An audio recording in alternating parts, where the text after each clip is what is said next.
Dios y bendiga abundantemente. Agradecemos infinitamente a Dios esta nueva oportunidad que nos da de estar en nuestro espacio de enseñanza a través de nuestro canal de YouTube, Cristo la Verdad TV, donde cada semana estamos publicando enseñanzas de la palabra de Dios para la edificación de la iglesia, que nuestro único objetivo, que la iglesia de Cristo sea edificada y que crezca en el conocimiento de la palabra para que tenga una madurez espiritual para ir creciendo en la gracia, como nos dice la palabra.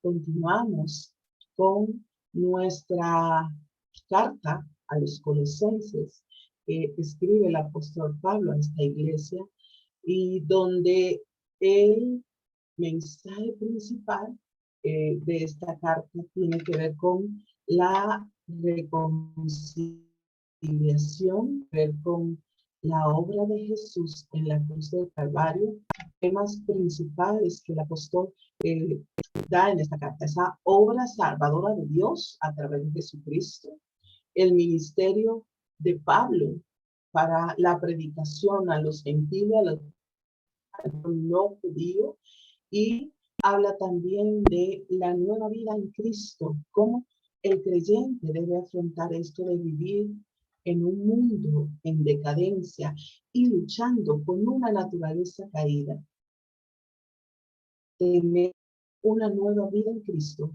y vivir de acuerdo a los códigos de esta nueva vida.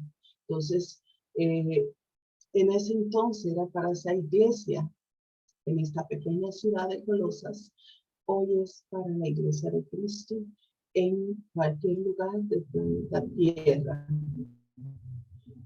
La reconciliación por medio de la muerte de Cristo.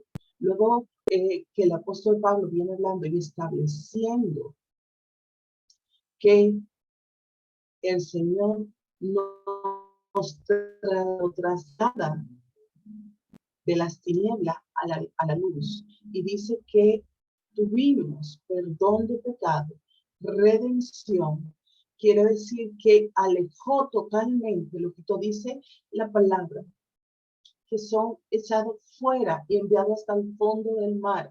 Allí todo lo que entra al fondo del mar, en lo más profundo, se desintegra.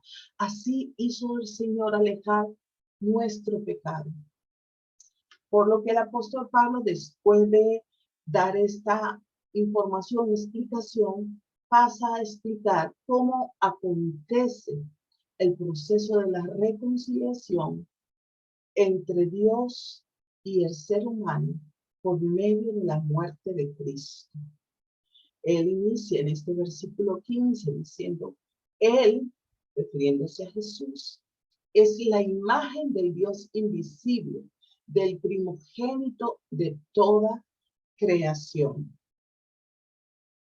Porque en Él fueron creadas todas las cosas, la que hay en los cielos y la que hay en la tierra, visibles e invisibles, sean tronos, sean dominios, sean principados, sean potestades. Todo fue creado por medio de Él y para Él. Y Él es ante todas las cosas, y todas las cosas en Él subsisten. Y Él es la cabeza del cuerpo, que es la iglesia. Él que es el principio, el primogénito de entre los muertos, para que en todo tenga preeminencia, por cuanto agradó al Padre que en Él habitase toda la plenitud, y por medio de Él reconciliar consigo todas las cosas, así las que están en la tierra como las que están en el, haciendo la paz mediante la sangre de su cruz.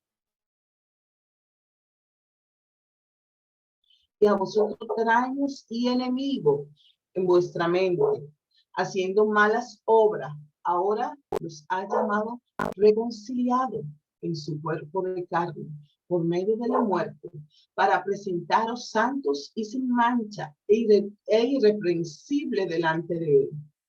Si en verdad permanecen fundados y firmes en la fe, y sin moverse de la esperanza del evangelio que han oído, la cual se predica a toda la creación que está debajo del cielo, del cual yo, Pablo, fui hecho ministro. La reconciliación que hizo Cristo, de la cual están en la tierra y arriba en los cielos, es un tema tratado por Pablo al final de este capítulo de la primera parte de la carta a los Corintios. El capítulo primero de la carta a los Corintios.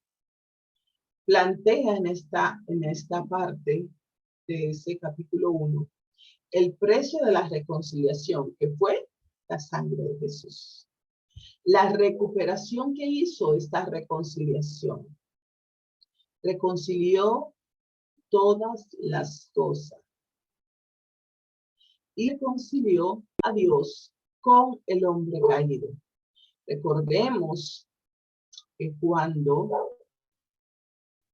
el hombre pecó, en el principio, en el Edén, toda la naturaleza y la humanidad quedó bajo maldición, quedó condenado todo.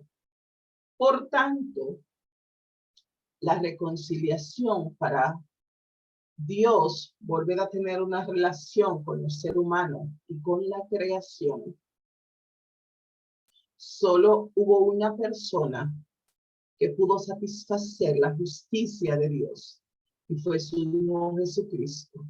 Y no solamente decir su Hijo Jesucristo, la sangre de el sustituto vicario que fue Jesús, el cordero inmolado en la cruz del Calvario, esa sangre derramada fue el precio para que se recuperara la reconciliación con todas las cosas y para que se reconciliara al ser humano, al hombre, con Dios, su creador. El propósito de la reconciliación, dice, para presentarnos delante de Dios sin mancha. Jesús es nuestro sustituto. Y ahora ya el Padre no nos ve como pecadores, sino que nos ve a través de Cristo.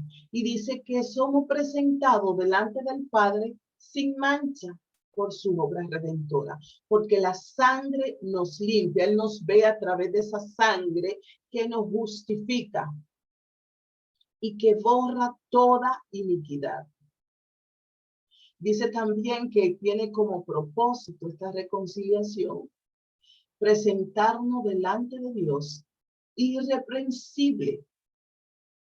Esta sangre poderosa logra que Dios nos ve, no vea nuestras manchas, no vea nuestras fallas, no nos vea como con esa naturaleza de pecado. Ahora nos ve. Cuando el Padre nos ve, ve la sangre y dice justificado, redimido, santificado, trasladado de las tinieblas a la luz, sin manchas. Es irreprensible, no hay nada por qué reprender, exhortar, castigar, echar a esta persona. Porque dice la palabra que delante de Dios, por la sangre de Jesús, no por lo que nosotros hagamos o dejemos de hacer, por su sangre somos irreprensibles delante de Dios. Ese es el propósito de esta reconciliación. Cuando el apóstol Pablo inicia en este versículo 15, que inicia diciendo, Él es la meditación de Pablo en la persona y el trabajo de Jesús. La expone de estos versículos del primer capítulo de Colosenses, del 15 al 20. Pablo empezó dando gracias al Padre por su plan de redención, pero él no podía hacer eso sin pensar también en el Hijo, quien es el gran Redentor. Por eso dice, Él es la imagen del Dios invisible. Él venía anteriormente, en los versículos anteriores, hablando acerca de esa obra redentora de Jesús. Venía hablando a los colosenses cómo Dios había pasado por alto toda culpa y había perdonado el pecado, y que por esa sangre ahora teníamos un llamado, una responsabilidad a continuar siendo edificado en la santidad y en la justicia y en la verdad en la cual hemos sido enseñados. Ahora Pablo se detiene a que meditemos en la persona y en el trabajo de Jesús para que se ejecutara esa reconciliación. Esta palabra de cuando habla de la imagen del Dios invisible tiene dos ideas. Cuando habla de el primogénito de toda la creación, describe la prioridad en el tiempo o la supremacía en importancia de rango. Pero como Pablo lo usó aquí, probablemente él quiso decir ambas cosas. Siendo Jesús ante todas las cosas creadas, siendo Jesús de un orden de supremacía diferente que el de todas las cosas creadas. Él es superior, está por encima de todo. Y dice que es el primogénito. Y ese mismo término es usado en Jesús en Colosenses 1:18, en Romanos 8:29, Hebreos 6:1 y Apocalipsis 1:15. En ninguna forma el título de primogénito indica que Jesús es menos que Dios. De hecho, los antiguos rabinos llamaban al mismo Yahvé el primogénito del mundo, y utilizan esta palabra primogénito como un título mesiánico. Dios dijo, así como dice de Jacob un primogénito, así también haré al rey Mesías un primogénito, en Éxodo 4:22. No hay duda de que Jesús es el autor de toda la creación. En sí mismo, Él no es un ser creado. Cuando vemos en el mundo tan maravilloso y glorioso que Jesús creó, nosotros le adoramos y le honramos aún más. Si nos detenemos a ver, a contemplar, aún dice que los cielos cuentan la gloria. Si pensamos en todas las galaxias, los planetas, los miles de estrellas y todo como permanece en su equilibrio desde que fue creado. Dice todo lo que está en el cielo y lo que está en la tierra. Debemos en todo momento honrar y adorar a Dios por todo lo creado y ser portavoz de este mensaje y ser también responsable cuidando la maravilla que Dios nos ha regalado. La permanencia del universo descansa en Cristo, aún más que en la gravedad. Es un universo cristocéntrico, cuando dice que por Él fueron creadas todas las cosas y que por Él permanecen. Todos los planetas, todas las galaxias se mantienen en su equilibrio porque el centro de todo es Jesús. Los científicos tienen otras explicaciones, más que la atmósfera, más que la atracción entre los cuerpos celestes, más que su fuerza. El universo descansa en Cristo. En Hebreos 1 y 2 confirma una vez más esta parte de que Jesús participó en la creación, pero todo fue hecho por Él y para Él. Dios había hablado muchas veces y de muchas maneras en otros tiempos a los padres por los profetas, en los postreros días nos ha hablado por el Hijo, en quien constituyó, a quien constituyó heredero de todo, y por quien asimismo hizo el universo. Todo fue por él y para él. Sean tronos, sean dominios, sean principados, sean potestades. Como se demostrará en el resto de esta carta, la herejía de los colosenses fue obtenida de una elaborada angeliología, el cual pone a los ángeles como mediadores entre Dios y los hombres. Pablo enfatiza que no importa el rango de seres espirituales que pueda haber.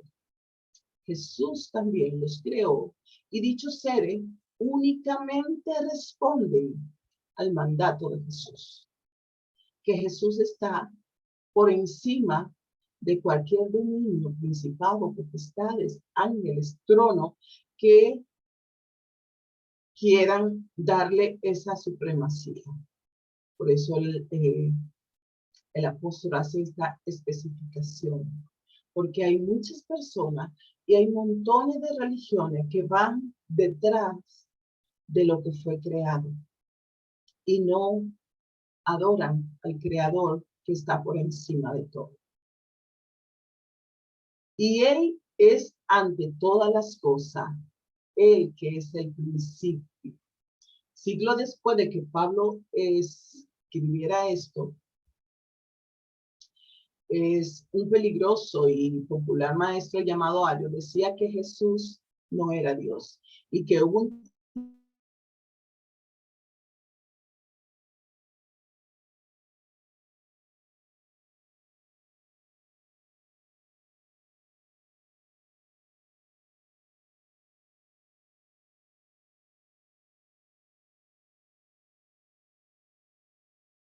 tiempo en el final, antes de todas las cosas, y Él es el mismo principio, y que todas las cosas por Jesús subsisten.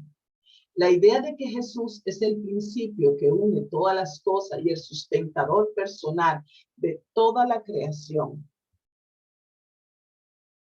Por lo tanto, Dios como sustentador es tan necesario para dar continuidad a todas las cosas. Dios es el creador, quien creó todas las cosas, pero este poder de preservación y continuidad de las cosas están adscritos a Jesús. Todas las cosas por Él subsisten. Jesús es el centro y no hay otro. Y Él es la cabeza del cuerpo, que es la iglesia. Esto describe la relación de Jesús con su iglesia. Después de exponer toda la supremacía de Jesús, su poderío, el apóstol lo trae como quien da vida al cuerpo, a la iglesia, y que Él es la cabeza, describiendo esa relación de la iglesia que es usted y que soy yo, con la cabeza que es Cristo. Aquí la cabeza se refiere probablemente al rol que tiene Jesús como fuente de la iglesia. O quizás se podría asemejar con la cabeza o donde nace un río, lo que le da vida al río. Para que todo en él tenga preeminencia. Pablo entendió el término el cual él usó y él debe considerar a Jesucristo como el verdadero y correcto Dios. A menos de que Dios dice que no puede revelarse al hombre, sino es a través de Jesús. Entonces, se da por sentado que Jesús es la cabeza y que Él tiene la preeminencia, la supremacía, y que Él está sobre todo, y que es solo a través de Él y por Él que todas las cosas existen y fueron creadas, y que Dios lo dio de cabeza a su iglesia. Dice, por cuanto agradó al Padre que en él habitase toda la plenitud. Que en él habitase permanentemente. Pablo quería enfatizar la idea de que Jesús no era temporal, no era un Dios temporal, no es un Dios que es invocado y llega por un momento y que se va, sino que Él es permanentemente Dios y está permanentemente accesible a su iglesia. Y por medio de Él, continúa el apóstol Pablo, reconcilió consigo todas las cosas. El trabajo expiatorio de Jesús es amplio y llena todo. Aún así, si nosotros tomaríamos a Colosenses 1:20 como una aprobación del universo,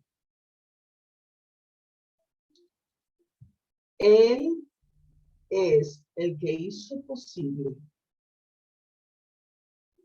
la reconciliación de todas las cosas. Todo aquello que el apóstol Pablo anteriormente mencionaba, que quedó bajo maldición por el pecado. Ese trabajo expiatorio de Jesús lo completó, lo llenó todo. Dice que fue mediante la sangre de su cruz, que es lo que siempre debemos tener presente y predicar y enseñar y meditar y hablar en todo momento. Fue la sangre. Hemos entrado en paz con Dios. Nosotros no hacemos nuestra propia paz con Dios. Jesús hizo la paz por medio de nosotros a través de su obra en la cruz. La obra en la cruz hizo ese pacto, ese acuerdo de paz entre Dios y su creación. La sangre de su cruz nos habla de la verdadera muerte física de Jesucristo, tomando nuestro lugar ante Dios. Él es nuestro sustituto vicario.